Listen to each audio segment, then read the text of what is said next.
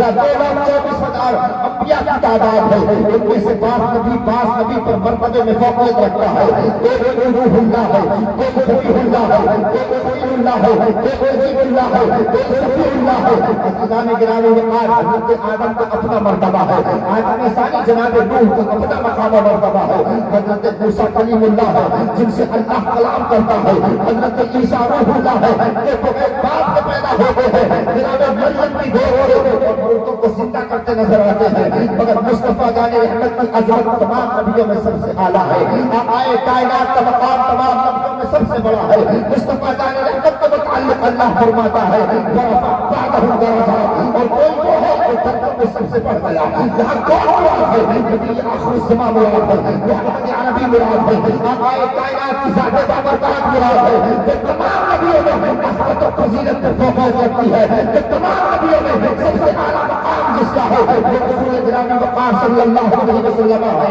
تبھی تو بریلی کا قلندر امام عشق و محبت سیدی سرکار عالم اپنے قلم کی نوک سے اپنا عقیدہ ظاہر کرتا ہے، عقیدہ دے کر کے اپنے ماننے والوں کو ایک نیا ماحول دے کر کے عقیدے کی حفاظت کرتا نظر آتا ہے۔ یہ مصطفیٰ کا دیوانہ، اے مصطفیٰ کا جانا سارا، تو کسی اور پیغمبر کو فضیلت میں مشورہ سمجھ لینا، سب سے بڑی فضیلت اور سب سے بڑی شان اگر کسی کی ہے تو مصطفیٰ جان رحمت کی ہے۔ اس لیے بریلی میں رضا کرتا ہے سب سے اعلیٰ و اعلیٰ ہمارا نبی، سب سے اعلیٰ و اعلیٰ ہمارا نبی، خلق سے اولیاء، اولیاء سے رسول اور رسولوں سے اعلیٰ۔ سبحان اللہ۔ اب آپ کو ایسے ہی سننا ہے اوگا کو تو میں کتنی دیر تک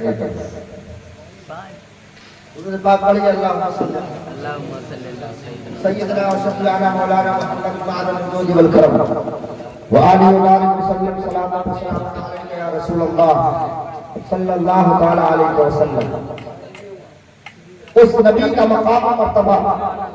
ہم اور آپ بیان نہیں کرتے،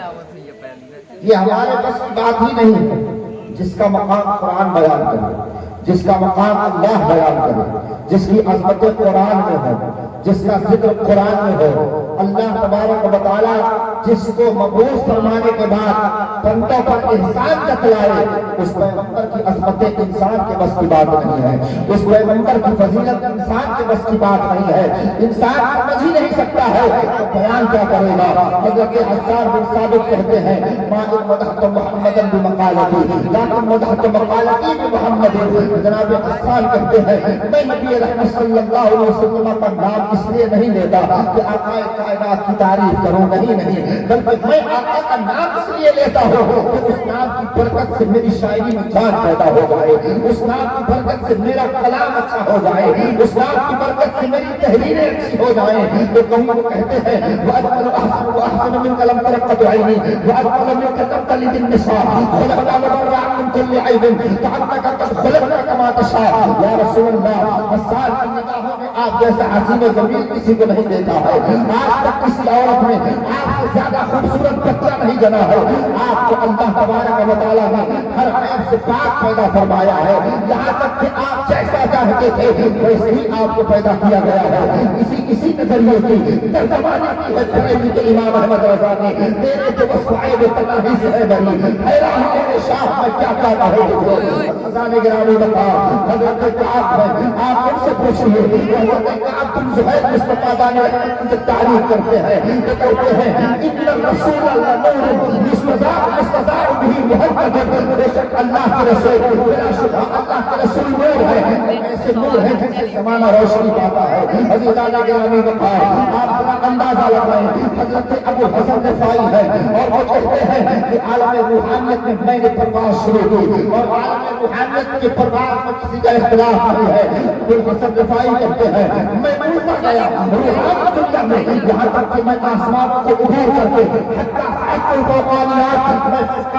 پہنچ گیا غیب سے آواز آئی ابو حسن رفاعی کہاں جا رہے ہو عرض کیا پروردگار عالم عرش کی جس چھاتی پر معراج کی رات مصطفیٰ کے قدم پڑے تھے اس چھاتی کا دیدار کرتے جا رہا ہو آواز آتی ہے ارجع یا رسول اللہ ابو حسن رفاعی لوٹ جاؤ کروڑوں سال میں رہو گے تو مصطفیٰ کے قدموں تک نہیں پہنچ سکتے ہو ارے کروڑوں سال ہونے کے بعد جب مصطفیٰ کے قدموں تک نہیں پہنچا جا سکتا ہے تو پھر مصطفیٰ کے سر کا عالم کیا ہوگا مصطفیٰ کی آنکھوں کا عالم کیا ہوگا مصطفیٰ کی جلدوں کا عالم کیا ہوگا اس لیے کسی انسان کے بس کی بات نہیں ہے کہ وہ اپنا مقام بیان کر دے تو مصطفیٰ نے فرمایا یا ابا بکر لم یعلم حقیقتا غیر ربی اے ابو بکر میرے رب کے سوا میری حقیقت کو کوئی جانتا نہیں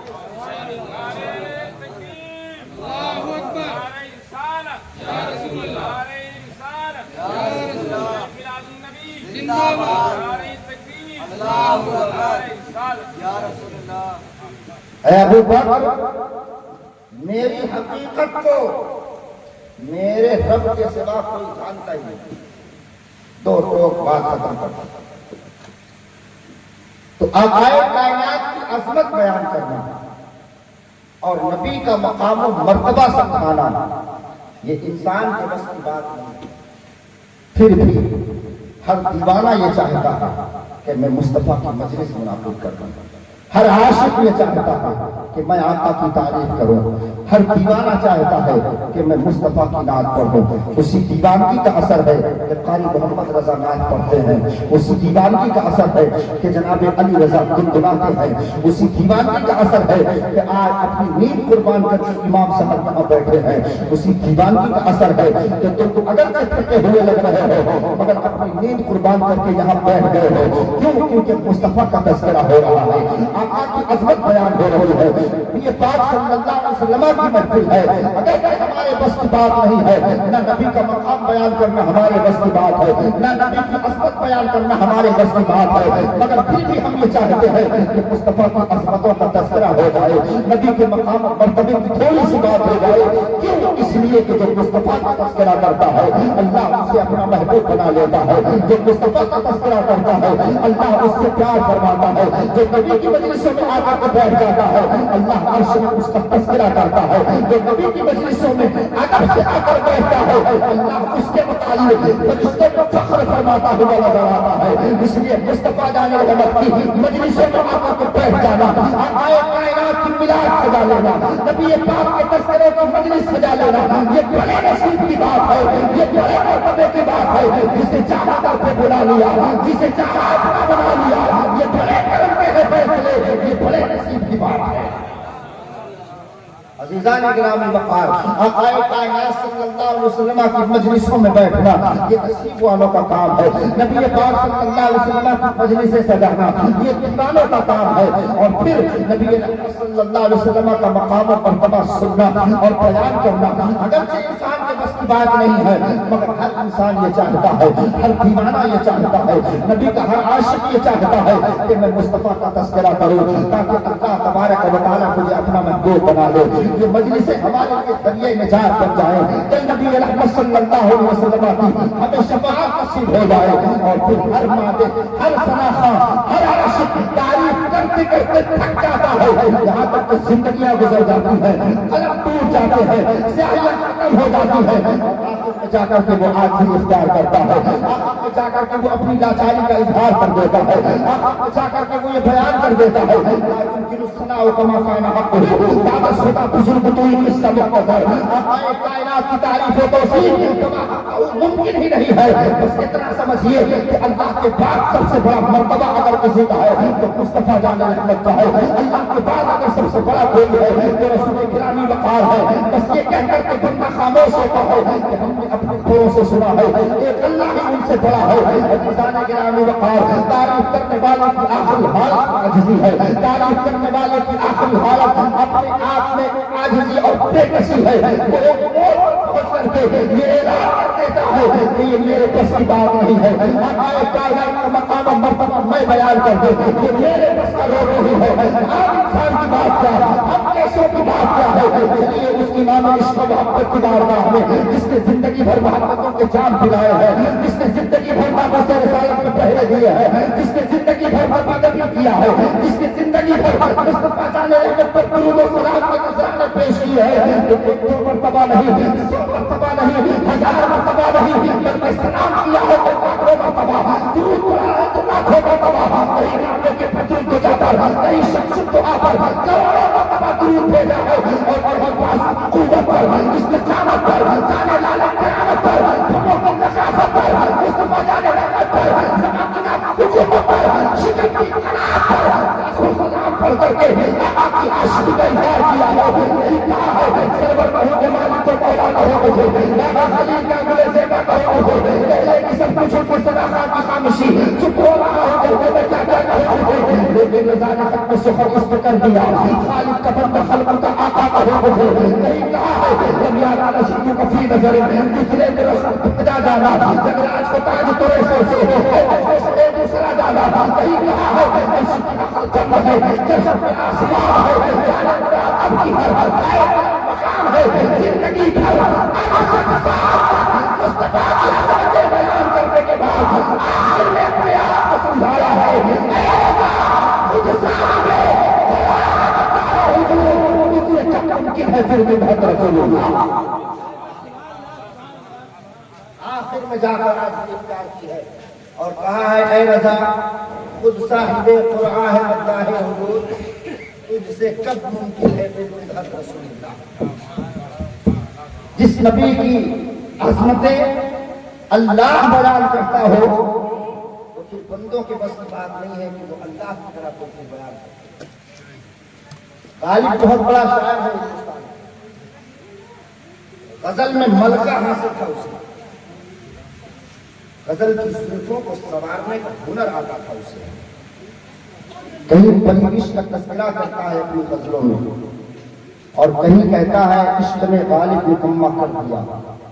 ورنہ ہم بھی آدمی کے کام، کہیں کہتا ہے کہ تنگ دستی اگرچہ ہو غالب تندرستی ہزار نعمت ہے۔ اسی بڑے شاعر سے جب کسی نے کہا کہ یہ قلم پکڑو اور مصطفیٰ کی نام تو وہ جو جس کے دیوان چھپے ہیں، وہ جو جس کی شاعری کے ترجمے ہو رہے ہیں، وہ جو جس کی شاعری پر پی ایچ ڈیاں ہو رہی ہیں، مرنے کے بعد جس غالب کے نام پر دہلی میں بڑی بڑی بلڈنگیں بنائی گئی ہیں، وہ ایک بڑا شاعر جس کو استاد الشعراء کہا جائے، اس نے جب مصطفیٰ کا نام سنا اور نبی کے نام کی بات جب اس کے سامنے آئی تو اس نے دو کہا غالب ثنائے خواجہ بیزدہ گزاشتین کہا ذات پاک مرتبہ دانے محمد،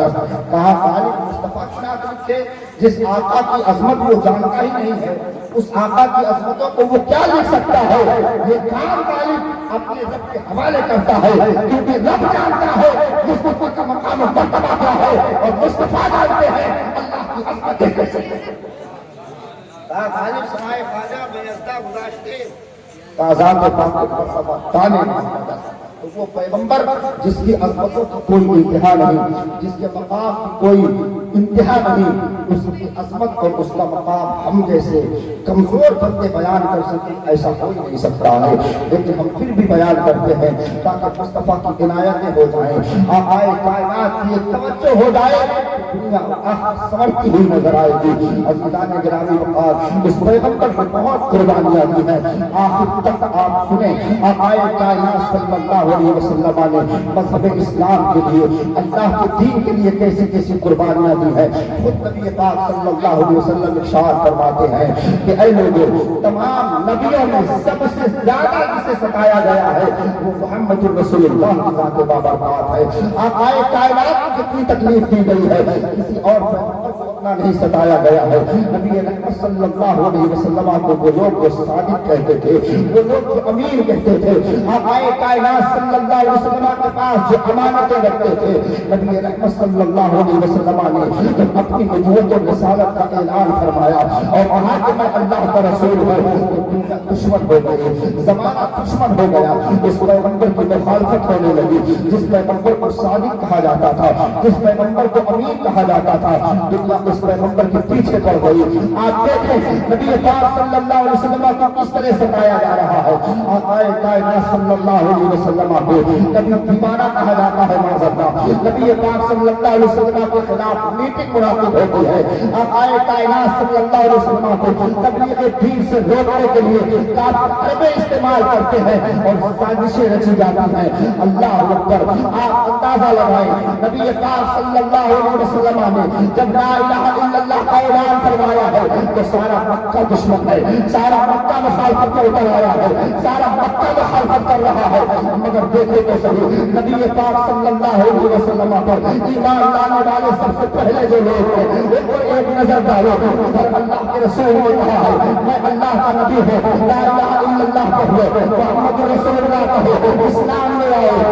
خود بے جان ہے, یہ جھوٹے خدا ہے, در بدر پیشانیاں چھپانے سے کام نہ چلے گا. ایک اللہ کی بارگاہ میں سجدہ کرو. زمانہ دشمنی پر تلا ہے مگر حضرت خدیجہ کہہ رہے ہیں یا رسول اللہ آج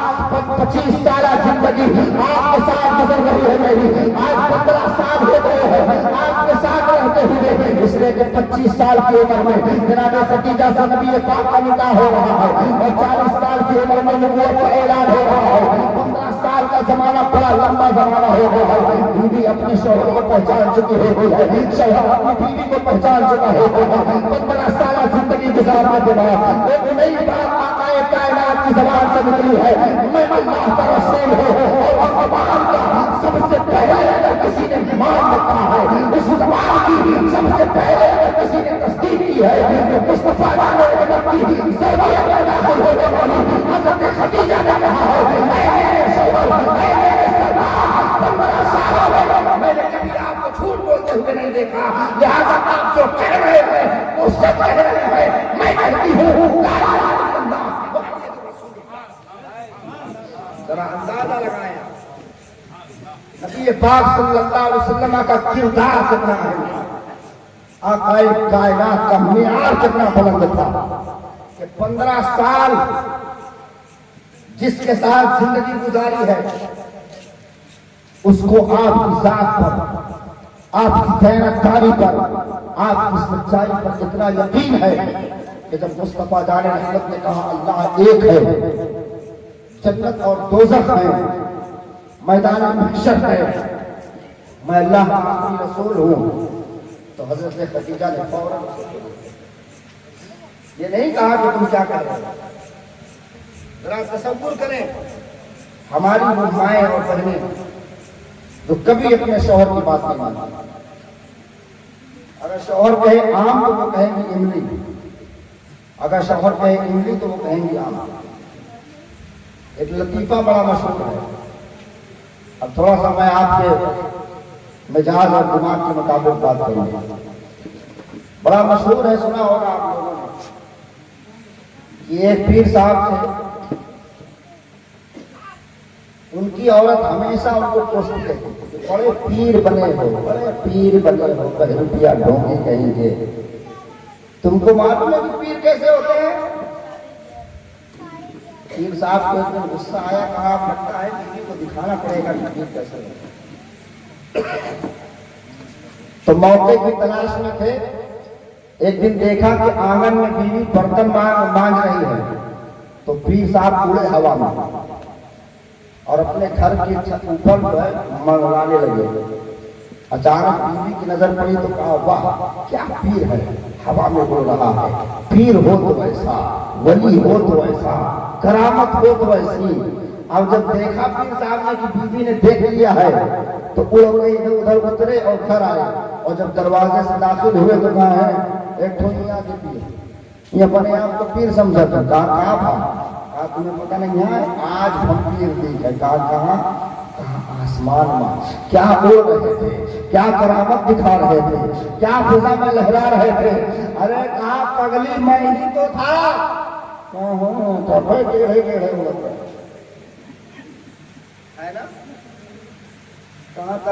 ٹیڑھے اڑت رہے.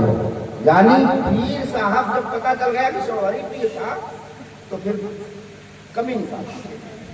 جب تک نہیں پتا تھا کہ میرا آدمی ہے تب تک واہ کیا پیر ہے, واہ کیا اڑ رہا ہے. اور جب پتا چلا کہ میرا آدمی ہے تو کہا تبھی تو ٹیڑھے ٹیڑھے اڑت رہے.